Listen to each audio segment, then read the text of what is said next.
Allahu Allahu Allahu Allah. Adakah Islam menindas wanita apabila suami tidak perlu minta kebenaran isteri untuk berkahwin 2, 3 ataupun 4 ya? Bagaimana nak reply ni Brother Lim? Kalau sekiranya orang bukan Islam tanya soalan seperti gini, silakan. Bismillah, Alhamdulillah. Wow, soalan ini dia melibatkan banyak angle ya, banyak perbincangan. Sebenarnya dia begini, lelaki kita kena tahu hak kita, betul? Okey. Tetapi kita juga kena tahu hak isteri. Bila kita berumah tangga, kita kahwin, okey? Maka it's a family kan, it's family affair. Betul? Sekarang ni kita nak jemput seorang lagi wanita ke dalam rumah kita. Perlu tak kita bincang dengan ahli keluarga dalam rumah kita dulu? Perlu tak kita bincang dengan isteri dulu? Sepatutnya kita bincang dulu. It's supposed to be, kan you sharing a family, kita sedang bina satu keluarga. Okay? So, sekarang ni you nak jemput satu lagi orang masuk ke dalam rumah, jadi sebahagian daripada rumah tu, perlu tak bincang dengan isteri yang sekarang yang sedia ada tu?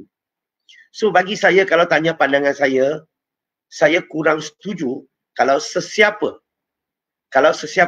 yang ingin nak kahwin 2, 3 ataupun selain 4 dan sebagainya, sekiranya perkara ini tidak bawa untuk bincang dengan isteri yang sedia ada, saya kurang setuju. Okey? Dan kalau kita curi-curi buat dan kemudian diketahui oleh isteri, apa perasaan isteri sekarang? Ini keluarga. And you buat sesuatu di luar daripada pengetahuan dia. Apa perasaan dia? So, saya rasa itu tidak adil kepada wanita. Itu sebenarnya menindas wanita juga. Okay? Kalau gentleman, kalau kamu, you are a man. Okay? Kalau kamu kahwin yang pertama, kamu buat open.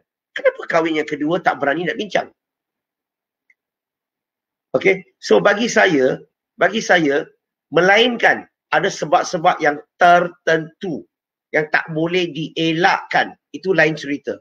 Tapi kalau ikut umum, secara general, secara umum, saya kurang setuju kalau kita nak ambil isteri yang kedua, ketiga atau keempat, dan kalau perkara ini tidak dibincang dalam keluarga, saya rasa tidak adil kepada isteri. Okey? Kadang-kadang anak-anak pun perlu tahu. So, saya harap kalau sesiapalah, okey, yang ingin nak adakan yang kedua dan sebagainya, let's discuss. Saya bagi satu cerita. Guru saya, Syekh Nuruddin Lemo, bapa dia, semasa bapa dia nak nikahi ibu dia British tau, Aisyah Lemo, British, nak ambil dia sebagai isteri kedua. Dia sangat gentleman. Apa dia buat? Dia minta Aisyah Lemo, Aisyah tu, ibu dia lah. Okey, jumpa dengan isteri yang pertama, bincang dulu. Dan yang Aisyah, isteri keduanya yang bincang dengan isteri yang pertama, okey, dan mereka wanita bincang, dan dia bila dia bincang, dia bagi isteri pertamanya assurance. Assurance cakap Melayu apa? Tak dengar suara you pada. Kepastian. Bagi dia kepastian bahawa, okey, kalau boleh isteri yang kedua tu, dia kena bagi kepastian. Bila dia nikahi lelaki itu, dia bukan datang untuk merampas suami dia. Dia kena bagi kepastian bahawa dia adalah sebahagian daripada keluarga, dia akan kerjasama dalam keluarga tu, dia akan membantu dalam keluarga tu. Bukan untuk merampas. So, bila you boleh bagi kepastian, you can give assurance, dan mereka bincang, yang unik adalah isteri pertama tu terima. Bukan saya terima. Hubungan mereka ni, kedua-dua isteri ni, baik sampai isteri kedua tu baru meninggal tahun lepas, kalau tak silap saya. Okay? Berarti, dan anak-anak mereka ni semua begitu rapat sekali. This is the beauty. Sebab apa? Sebab mereka bincang. Sebab mereka bawa dalam keluarga. Tapi kalau kita tak bincang, akhirnya macam mana? Macam mana? Apa jenis keluarga yang kita dapat? So kadang-kadang saya rasa bukan saya nak kutuk sesiapa, bukan ya. Hanya saya nak bagi pandangan lah. Saya rasa cara Islam adalah bila kita nak bawa sesiapa dalam keluarga, kita kena bincang dengan isteri yang sedia ada. Bincang dulu dan kalau boleh bagi dia assurance lah that pernikahan ini bagi apa sebabnya, keterangan apa tuan, dan bukanlah kerana kelemahan dia, kekurangan dia, ni nak cari yang lain dan sebagainya. So kita kena bagi dia assurance. Dan lelaki juga kalau nak kahwin nombor 2, nombor 3, you kena pastikan. Ini bukan tajuk sebenarnya, kalau datang counselling saya ni, saya akan basuh you 1 jam dulu. Tak basuh, tak gunakan Clorox ni, basuh sekali. Dia kena faham that kalau bila kamu nak ambil isteri yang kedua, you kena faham perasaan isteri pertama tu macam mana. You tak faham, bukan saja perasaan dia. Bukan saja perasaan dia. Dia juga akan rasa, contoh kalau you kahwin nombor 2, kadang-kadang orang akan lihat macam, oh dia ni tak tahu jaga suami. Sebab itulah suami cari lain. Dia tak tahu jalankan tanggungjawab. Sebab itulah suami jaga lain. Ataupun mak bapak dia akan rasa masa apa tahu? Anak dia ditindas.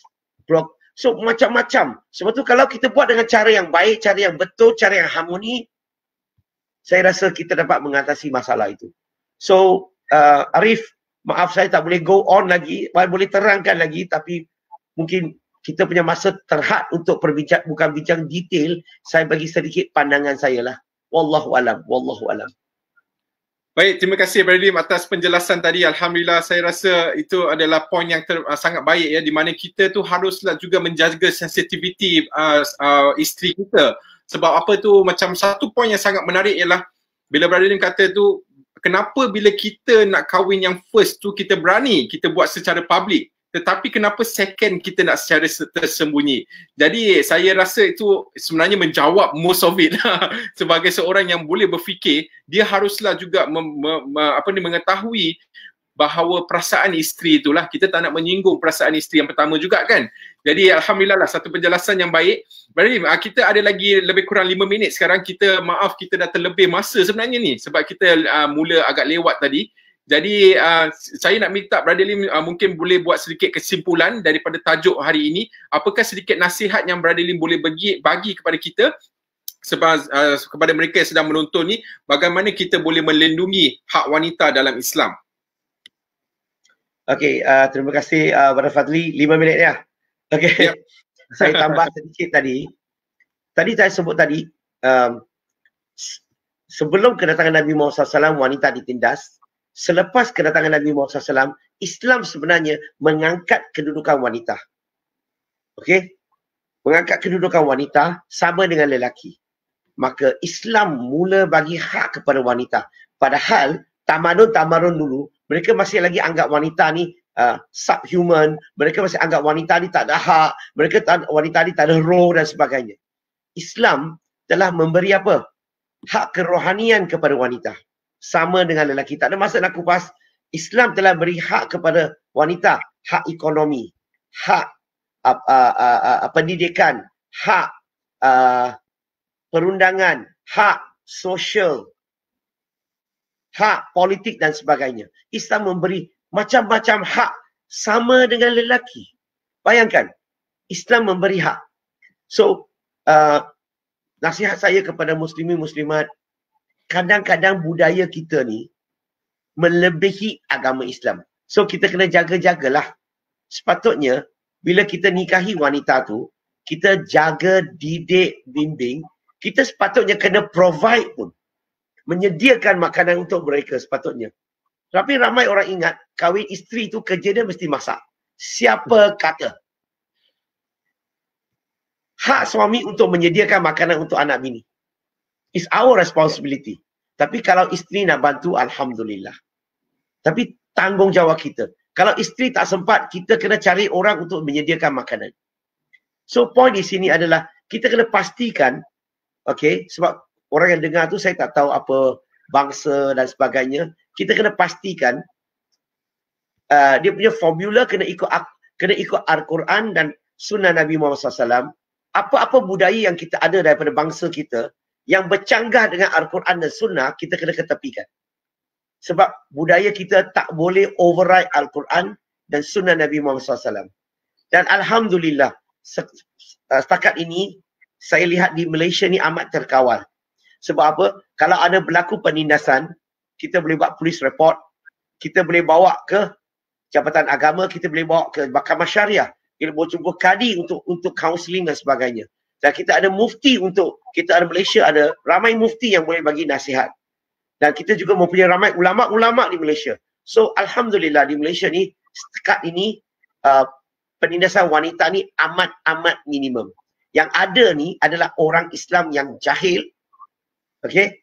Tetapi dalam Islam tidak menindas wanita. Islamlah sebenarnya agama yang mengangkat kedudukan wanita, mengangkat martabat wanita kepada satu kedudukan yang begitu tinggi sama dengan lelaki. So itulah sedikit nasihat, sedikit cadangan atau cadangan saya kepada muslimin muslimat. Allah